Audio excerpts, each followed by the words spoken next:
বিশ্বনবী হযরত মুহাম্মদ সাল্লাল্লাহু আলাইহি ওয়াসাল্লামের ইন্তেকালের পর 555 হিজরি সনে সুলতান নুরউদ্দিন জমকি তাহাজ্জুদ ও দীর্ঘ মোনাজাতের পর ঘুমিয়ে পড়লেন। চারদিকে নীরব নিঃশব্দ, কোথাও কোনো সারা শব্দ নেই। এমন অবস্থায় হঠাৎ তিনি স্বপ্ন দেখলেন স্বয়ং রাসূলুল্লাহ সাল্লাল্লাহু আলাইহি ওয়াসাল্লাম তার কামরায় উপস্থিত। তিনি কোনো ভূমিকা ছাড়াই দুজন নীলচক্ষু বিশিষ্ট লোকের দিকে ইঙ্গিত করে বললেন, নুরউদ্দিন, এরা আমাকে বিরক্ত করছে। এই দুজনের হাত থেকে আমাকে মুক্তি করো। এই ভয়াবহ স্বপ্ন দেখে নুরউদ্দিন অত্যন্ত ভীত সন্ত্রস্ত হয়ে ঘুম থেকে জাগ্রত হলেন এবং কিংকর্তব্য বিমূঢ় হয়ে গোটা কক্ষময় পায়চারি করতে লাগলেন। সাথে সাথে তার মাথায় বিভিন্ন প্রকার চিন্তা ঘুরপাক খেতে লাগলো। হৃদয়ের রাজ্যে বীর জমালো হাজারো রকমের প্রশ্ন। তিনি ভাবলেন, আল্লাহর রসুল তো এখন কবরে জীবনে, তার সাথে অভিশপ্ত ইহুদিরা এমন কি ষড়যন্ত্র করতে পারে? কি হতে পারে তাদের চক্রান্ত স্বরূপ? তারা কি রাসূলুল্লাহ সাল্লাল্লাহু আলাইহি ওয়াসাল্লামের কোনো ক্ষতি করতে চায় কি পরজীবনেও তার সাথে ষড়যন্ত্রে লিপ্ত হতে? আমাকে দুজন ইহুদির চেহারা দেখানো হলো কেন? শয়তান তো আল্লাহর নবীর অবয়বে আসতে পারবে না। তাহলে কি আমি সত্য স্বপ্ন দেখেছি? এসব ভাবতে ভাবতে সুলতান অস্থির হয়ে পড়লেন। তিনি ওযু ও গোসল সেরে 2 রাকাত নামাজ আদায় করলেন। তারপর মহান আল্লাহ তাআলার দরবারে কন্দনরত অবস্থায় অনেকক্ষণ মোনাজাত করলেন।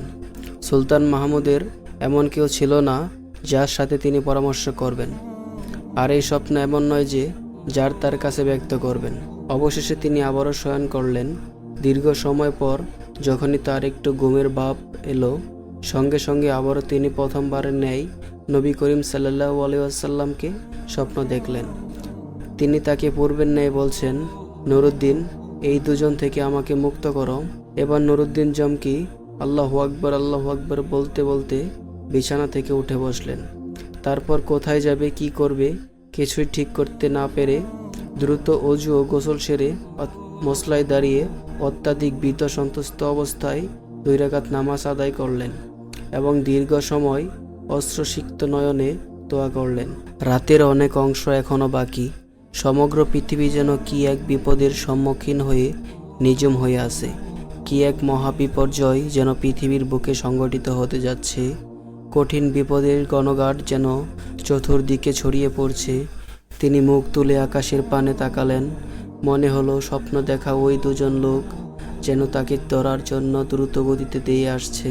তিনি সেই চেহারা দুটোকে মনের মণিকষ্ট থেকে সরাবার চেষ্টা করলেন, কিন্তু কিছুতেই তা সম্ভব হলো না। শেষ পর্যন্ত নিরুপায় হয়ে নুরউদ্দিন চোখ বন্ধ করে আবারও দ্বন্দ্ব বিভোর হয়ে শুয়ে পড়লেন। শোবার পর তৃতীয়বারও তিনি একই ধরনের স্বপ্ন দেখলেন। রাসূলুল্লাহ সাল্লাল্লাহু আলাইহি ওয়াসাল্লামের বক্তব্য শেষ হওয়ার পরই নুরউদ্দিন কন্দনত অবস্থায় বিছানা পরিত্যাগ করলেন। এবার তার দৃঢ় বিশ্বাস জাগলো যে নিশ্চয়ই প্রিয় নবী সাল্লাল্লাহু আলাইহি ওয়াসাল্লামের রওজা মোবারক কোনো না মহাবিপদের সম্মুখীন হয়েছে। তিনি তড়িৎ গতিতে ওযু ও গোসল করে ফজরের নামাজ আদায় করলেন। নামাজের শেষে প্রধানমন্ত্রীর নিকট গিয়ে গোপনীয়তা রক্ষার প্রতিশ্রুতি নিয়ে স্বপ্নের বিবরণ শোনালেন এবং এই মুহূর্তে কি করা যায় এ ব্যাপারে সুচিন্তিত পরামর্শ চাইলেন। সে স্বপ্নের বৃত্তান্ত অবগত হয়ে বললেন, হুজুর, আপনি এখনও বসে আছেন। নিশ্চয়ই প্রিয় নবীর রওজা মোবারক কোনো কঠিন বিপদের সম্মুখীন হয়েছে, তাই এই বিপদ থেকে উদ্ধার করার জন্য বারবার তিনি আপনাকে স্মরণ করেছেন। অতএব আমার পরামর্শ হলো, সময় নষ্ট না করে অতি সত্ত্বর মদিনার পথে অগ্রসর হন। সুলতান নুরউদ্দিন আর কাল বিলম্ব করলেন না। তিনি 16,000 দ্রুতগামী অস্ত্ররোহী সৈন্য এবং বিপুল পরিমাণ ধন সম্পদ নিয়ে বাগদাদ থেকে মদিনায় অভিমুখী রওনা হলেন। রাত দিন সফর করে 17তম দিনে মদিনায় শরীফে পৌঁছালেন এবং সৈন্যবাহিনী সহ গোসল ও ওযু সেরে 2 রাকাত নফল নামাজ আদায় করে দীর্ঘ সময় মোনাজাত করলেন। তারপর সৈন্যবাহিনী দ্বারা মদিনা ঘেরাও করে ফেললেন এবং সঙ্গে সঙ্গে আদেশ জারি করলেন যে বাইরের লোক মদিনায় আসতে পারবে, কিন্তু সাবধান, মদিনা থেকে কোনো লোক বাইরে যেতে পারবে না। নুরউদ্দিন জুম্মার খুতবা দান করলেন এবং ঘোষণা দিলেন, আমি মদিনাবাসীকে দাওয়াত দিয়ে একবেলা খানা খাওয়াতে চাই। আমার অভিলাষ সকলেই যেন এই দাওয়াতে অংশগ্রহণ করে। সুলতান মদিনাবাসীকে আপ্যায়নের জন্য বিশাল আয়োজন করলেন এবং প্রত্যেকের নিকট অনুরোধ করলেন মদিনার কোনো লোক যেন এই দাওয়াত থেকে বঞ্চিত না হয়।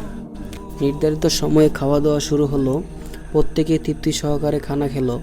যারা দূর দূরান্ত থেকে আসতে পারেনি তাদেরকেও শেষ পর্যন্ত ঘোড়া ও গাধার পিঠে চড়িয়ে আনা হয়। এভাবে প্রায় 15 দিন পর্যন্ত অগণিত লোক শাহী দাওয়াতে শরিক হওয়ার পর সুলতান জিজ্ঞাসা করলেন, আরও কেউ কি অবশিষ্ট আছে? থাকলে তাদেরকেও ডেকে আনো। এই নির্দেশের পর সুলতান বিশ্বস্ত সূত্রে অবগত হলেন যে আর কোনো লোক দাওয়াতে আসতে বাকি নেই। একথা শুনে তিনি সীমাহীন অস্থির হয়ে পড়লেন। চিন্তার অর্থে তিনি সাগরে হারিয়ে গেলেন। তিনি ভাবলেন, যদি আর কোনো লোক দাওয়াতে আসতে বাকি না থাকে তাহলে সেই অভিশপ্ত লোক দুটো গেল কোথায়? আমি তো দাওয়াতে শরিক হওয়া প্রতিটি লোককেই অত্যন্ত গভীরভাবে পর্যবেক্ষণ করেছি, কিন্তু কারো চেহারাই তো স্বপ্নে দেখা লোক দুটোর চেহারার সাথে মিলল না। তাহলে কি আমার মিশন ব্যর্থ হবে? আমি কি ওই কুচক্রী লোক দুটোকে গ্রেপ্তার করে দৃষ্টান্তমূলক শাস্তি দিতে সক্ষম হব না? এইসব চিন্তায় বেশ কিছুক্ষণ তিনি ডুবে রইলেন। তারপর আবারও তিনি নতুন করে ঘোষণা করলেন, আমার দৃঢ় বিশ্বাস মদিনার সকল লোকদের দাওয়াত খাওয়া এখনও শেষ হয়নি। অতএব সবাইকে আবারও অনুরোধ করা যাচ্ছে, যারা এখনও আসেননি তাদেরকে যেন অনুসন্ধান করে দাওয়াতে শরিক করা হয়। এ কথা শ্রবণে মদিনাবাসী সকলেই এক বাক্যে বলে উঠল, হুজুর, মদিনার আশেপাশে এমন কোনো লোক বাকি নেই যারা আপনার দাওয়াতে অংশগ্রহণ করেননি।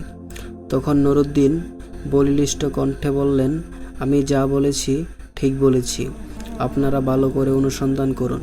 সুলতানের দৃঢ়তা দেখে লক্ষাধিক জনতার মধ্যে থেকে এক ব্যক্তি হঠাৎ করে বলে উঠল, হুজুর, আমার জানা মতে 2 জন লোক সম্ভবত এখনও বাকি আছে। তারা আল্লাহওয়ালা বুজুর্গ মানুষ, জীবনে কখনো কারো কাছ থেকে হাদিয়া তোফা গ্রহণ করেন না, এমনকি কারো দাওয়াতেও শরিক হন না। তারা নিজেরাই লোকদেরকে অনেক দান খয়রাত করে থাকেন, নীরবতায় অধিক পছন্দ করেন, লোক সমাজের উপস্থিত হওয়া মোটেও ভালোবাসেন না। লোকটির বক্তব্য শুনে সুলতান চমক খেয়ে গেল। তিনি কাল বিলম্ব না করে কয়েকজন লোক সহকারে ওই লোক দুটোর আবাসস্থলে উপস্থিত হলেন। তিনি দেখলেন, এ তো সেই 2 জন যাদেরকে স্বপ্নে দেখানো হয়েছিল। তাদেরকে দেখে সুলতানের 2 চোখ রক্তবর্ণ ধারণ করল। তিনি জিজ্ঞাসা করলেন, কে তোমরা? কোথা থেকে এসেছো? তোমরা সুলতানের দাওয়াতে শরিক হলে না কেন? লোক 2 জন নিজেদের পরিচয় গোপন করে বলল, আমরা মুসাফির, হজের উদ্দেশ্যে এসেছিলাম। হজ কার্য সমাপ্ত করে জিয়ারতের নিয়তে রওজায়ে শরীফে এসেছি, কিন্তু প্রিয় নবী সাল্লাল্লাহু আলাইহি ওয়াসাল্লামের প্রেমে আত্মহারা হয়ে আর ফিরে যেতে ইচ্ছে করেনি।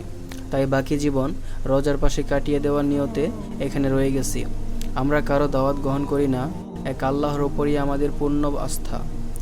আমরা তারই উপর নির্ভরশীল। ইবাদত, রিজিক ও পরকালের চিন্তায় বিভোর থাকাই আমাদের কাজ। কোরআন পাক তেলাওয়াত, নফল নামাজ, আজিফা ফাটিয়ে আমাদের সময় শেষ হয়ে যায়। সুতরাং দাওয়াত খাওয়ার সময়টা কোথায়? উপস্থিত জনতা তাদের পক্ষ নিয়ে বললেন, হুজুর, এরা দীর্ঘদিন যাবৎ এখানে অবস্থান করছে। এদের মতো ভালো লোক আর হয় না।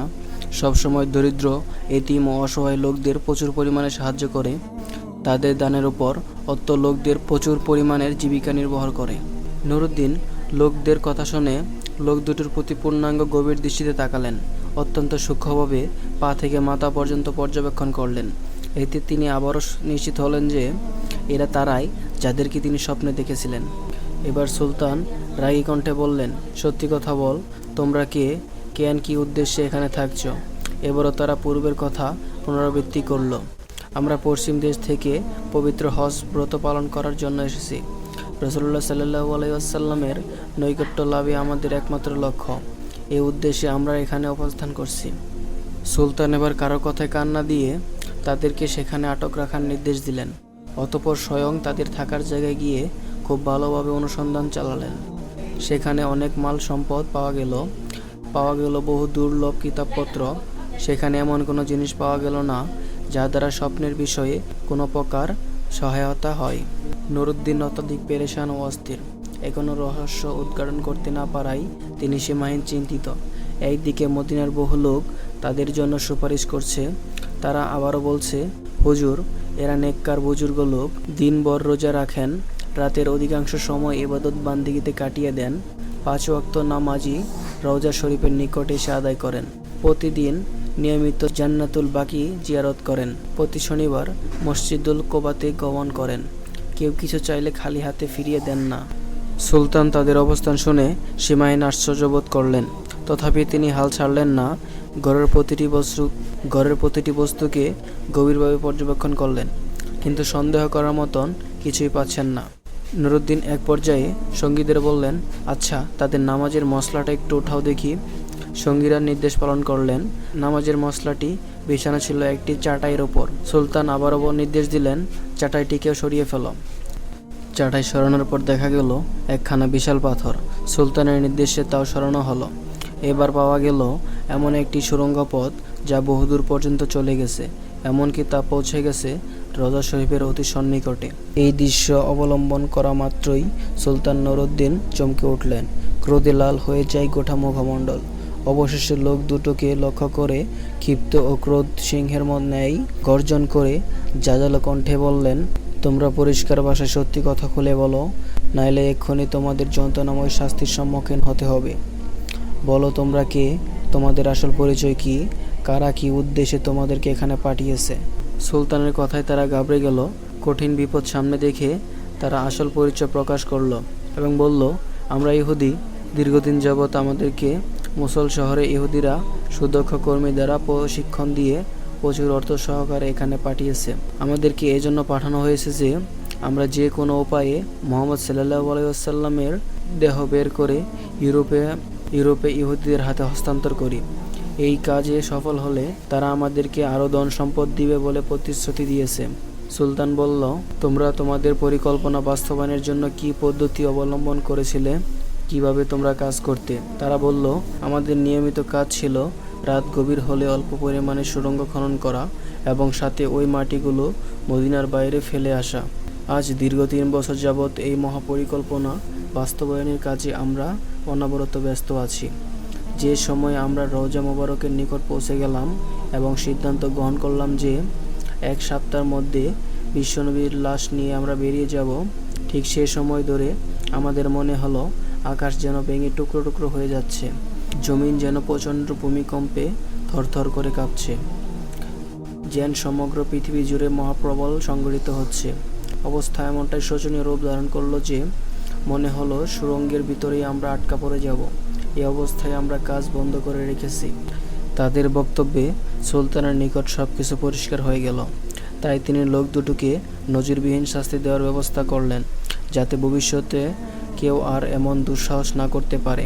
তিনি মসজিদ হতে অর্ধ মাইল দূরে একটি বিশাল ময়দানে 20 হাত উঁচু একটি কাঠের মঞ্চ তৈরি করলেন।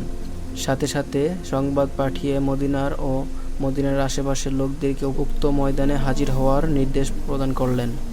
নির্ধারিত সময়ে লক্ষ লক্ষ লোক উক্ত মাঠে সমবেত হলেন। সুলতান নুরুদ্দিন অপরাধী লোক দুটোকে লৌহ শিকলে আবদ্ধ করে মঞ্চের উপর ওঠালেন।